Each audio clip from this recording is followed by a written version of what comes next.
Munie d'un saladier, cette petite Palestinienne presse le pas pour prendre place aux abords d'une cuisine solidaire où des bénévoles tentent avec le peu de moyens dont ils disposent de préparer des repas chauds au profit des Gazaouis.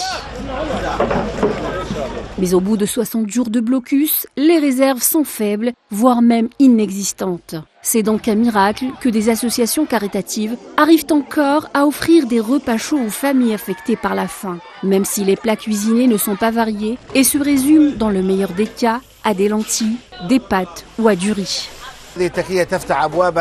Cette association caritative ouvre ses portes à ces personnes qui viennent de loin. Elles viennent nous voir dès le matin pour un repas. Leur nombre a augmenté.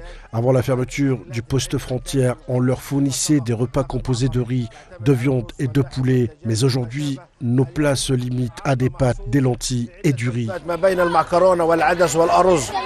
Une fois les chaudrons éteints, la frénésie s'empare de la foule. Grands et petits tendent leurs contenants dans l'espoir d'avoir une ration. Ration qu'il faudra partager entre les membres de chaque famille. Et sera l'unique repas du jour. D'ailleurs, très souvent, les adultes préfèrent laisser leur part aux enfants, dont la croissance requiert un bon apport nutritionnel quotidien. Mais à Gaza, les enfants sont victimes de famine et de malnutrition.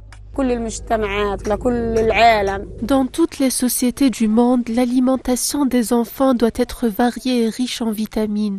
Mais nos enfants sont privés d'œufs, de poissons, de poulets, de fruits et de légumes. Ils se nourrissent uniquement d'aliments en conserve, bourrés de conservateurs et sans aucun bénéfice. Cela affecte leur développement. Il n'y a pas d'alimentation saine et la nourriture est insuffisamment variée.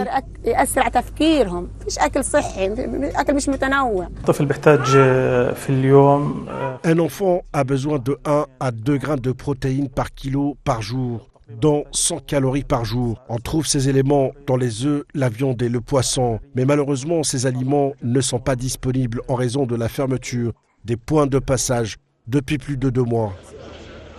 Une trêve violée, blocus sur Gaza, le plan machiavélique sioniste est en cours. Pendant ce temps, dans l'enclave intramuros, les signes de la famine sont clairement visibles sur les visages des quelques 2 millions de Gazaouis. Ces derniers doivent désormais leur salut aux cuisines caritatives, alors que tous les programmes alimentaires ont fermé les uns après les autres depuis mars dernier, faute de provisions.